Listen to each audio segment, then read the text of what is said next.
जय श्री सद्गुरु देवाय नमः। जय श्री गणपति देवाय नमः।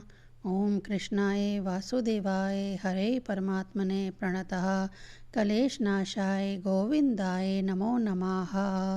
श्रीमद्भागवत महापुराण दशम स्कंद चौथा अध्याय।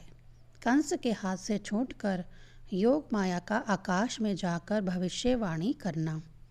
श्री सुखदेव जी कहते हैं, परीक्षित, जब वासुदेव जी लौट आए तब नगर के बाहरी और भीतरे सब दरवाजे अपने आप ही पहले की तरह बंद हो गए। इसके बाद नवजात शिशु के रोने की ध्वनि सुनकर द्वारपालों की नींद टूटी।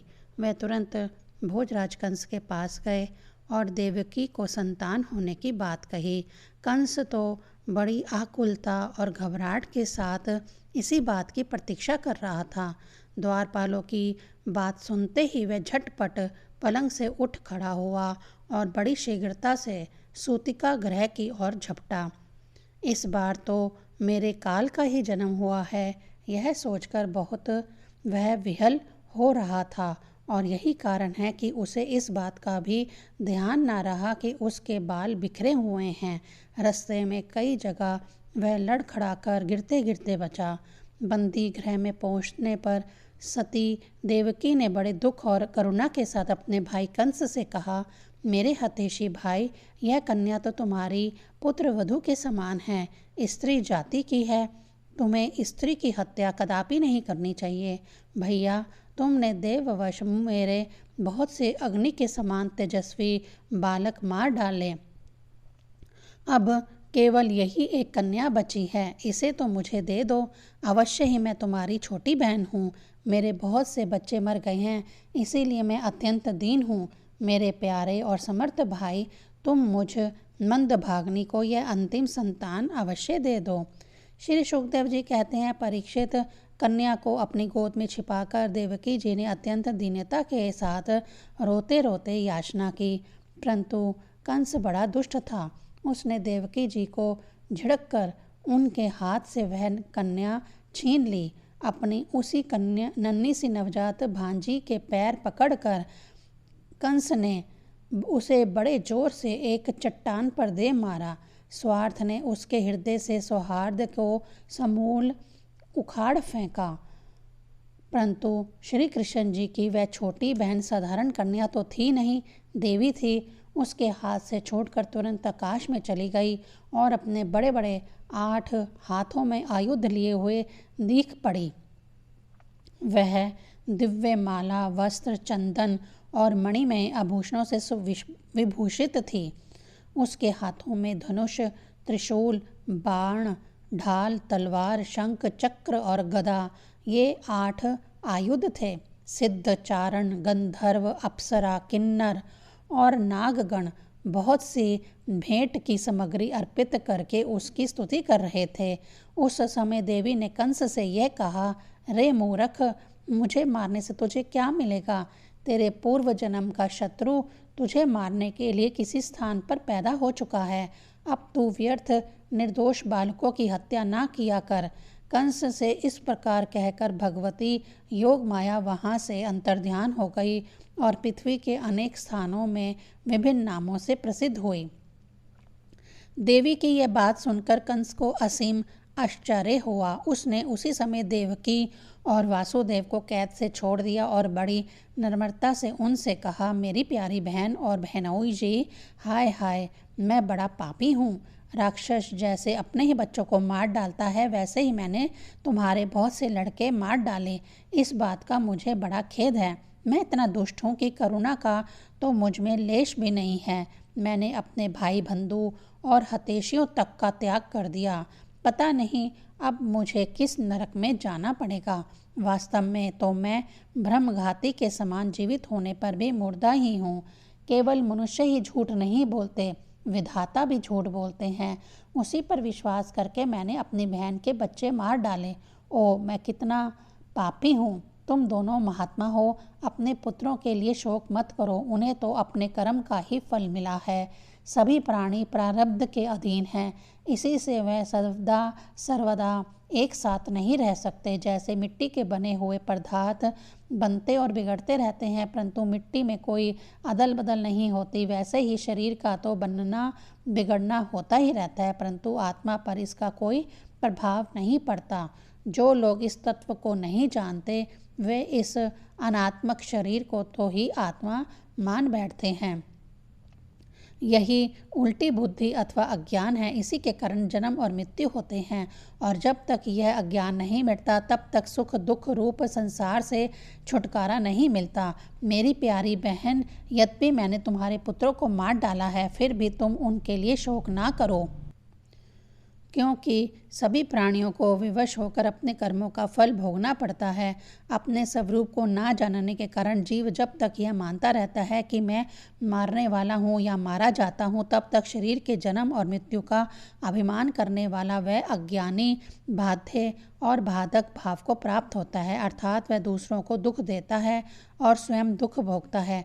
मेरी यह दृष्टा तुम दोनों क्षमा करो, क्योंकि तुम बड़े ही साधु स्वभाव और दीनों के रक्षक हो। ऐसा कहकर कंस ने अपनी बहन देवकी और वासुदेव जी के चरण पकड़ लिए।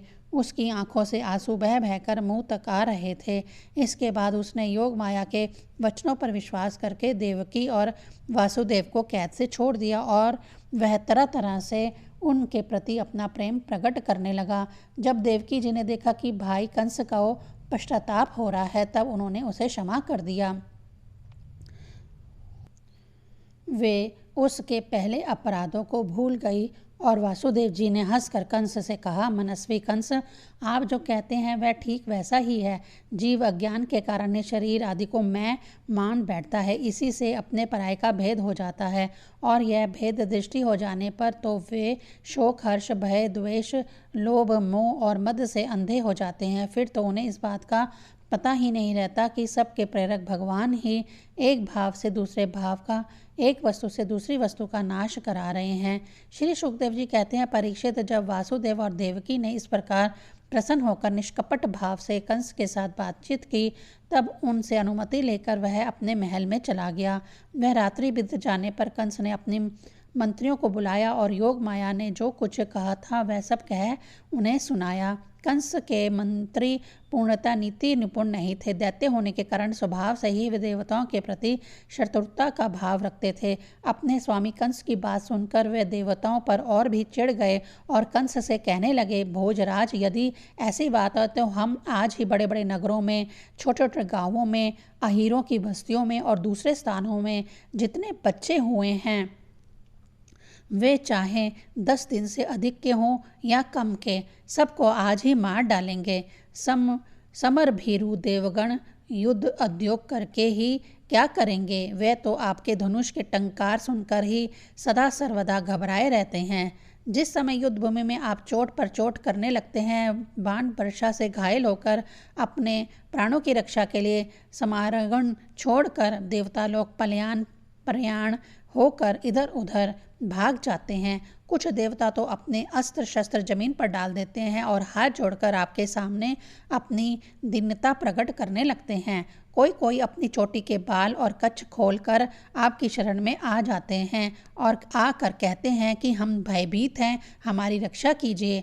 आप उन शत्रुओं को नहीं मारते जो अस्त्र शस्त्र भूल गए हों, जिनका रथ टूट गया हो, जो डर गए हों, जो लोग युद्ध छोड़कर अनमनस्क हो गए हों, जिनका धनुष टूट गया हो या जिन्होंने युद्ध से अपना मुख मोड़ लिया हो, उन्हें भी आप नहीं मारते। देवता तो बस वही वीर बनते हैं जहाँ कोई लड़ाई झगड़ा ना हो। रणभूमि के बाहर वे बड़ी बड़ी डींग हाँकते हैं, उनसे तथा एकांतवासी विष्णु, वनवासी शंकर, अल्पवीर्य इंद्र और तपस्वी ब्रह्मा से भी हमें क्या भय हो सकता है? फिर भी देवताओं की उपेक्षा नहीं करनी चाहिए, ऐसी हमारी राय है, क्योंकि है तो वे शत्रु ही, इसीलिए उनकी जड़ उखाड़ फेंकने के लिए आप हम जैसे विश्वास पात्र सेवकों को नियुक्त कर दीजिए। जब मनुष्य के शरीर में रोग हो जाता है और उसकी चिकित्सा नहीं की जाती, उपेक्षा कर दी जाती है, तब रोग अपनी जड़ जमा लेता है और फिर वह असाध्य हो जाता है। अथवा जैसे इंद्रियों की उपेक्षा कर देने पर उनका दमन असंभव हो जाता है। वैसे ही यदि पहले शत्रु की उपेक्षा कर दी जाए और वह अपना पांव जमा ले तो फिर उसको हराना कठिन हो जाता है। देवताओं की जड़ है विष्णु और वह वहाँ रहता है जहाँ सनातन धर्म है। सनातन धर्म की जड़ है वेद, गो, ब्राह्मण, तपस्या और वे यज्ञ जिनमें दक्षिणा दी जाती है। इसलिए भोजराज हम लोग वेदवादी ब्राह्मण, तपस्वी, यज्ञिक और यज्ञ के लिए घी आदि अवश्य पदार्थ देने वाली गायों को पूर्ण रूप से नाश कर डालेंगे। ब्राह्मण, गो, वेद, तपस्या, सत्य, इंद्रिय दमन, मनोनिग्रह, श्रद्धा, दया, तितिक्षा और यज्ञ विष्णु के शरीर हैं। वह विष्णु ही सारे देवताओं का स्वामी तथा असुरों का प्रधान द्वेषी है, परंतु वह किसी गुफा में छिपा रहता है। महादेव, ब्रह्मा और सारे देवताओं की जड़ वही है। उसको मार डालने का उपाय यह है कि ऋषियों को मार डाला जाए। श्री सुखदेव जी कहते हैं, परीक्षित, एक तो कंस की बुद्धि स्वयं ही बिगड़ी हुई थी, फिर उसे मंत्री ऐसे मिले थे जो उससे भी बढ़कर दुष्ट थे। इस प्रकार उनसे सलाह करके काल के फंदे में फंसे हुए असुर कंस ने यही ठीक समझा कि ब्राह्मणों को ही मार डाला जाए। उसने हिंसा प्रेमी राक्षसों को संत पुरुषों की हिंसा करने का आदेश दे दिया। वह इच्छानुसार रूप धारण कर सकते थे। जब वह इधर उधर चले गए तब कंस ने अपने महल में प्रवेश किया। उन असुरों की प्रकृति थी रजोगुणी। तमोगुणी के कारण उनका चित्त उचित और अनुचित के विवेक से रहित हो गया था। उनके सिर पर मौत नाच रही थी। यही कारण है कि उन्होंने संतों से द्वेष किया। परीक्षित, जो लोग महान संत पुरुषों का अनादर करते हैं उनका वह कुकर्म उनकी आयु, लक्ष्मी, कीर्ति, धर्म, लोक परलोक, विषय, भोग और सबके सब कल्याण के साधनों को नष्ट कर देता है। चौथा अध्याय संपूर्ण। ओम नमो भगवते वासुदेवाय नमः।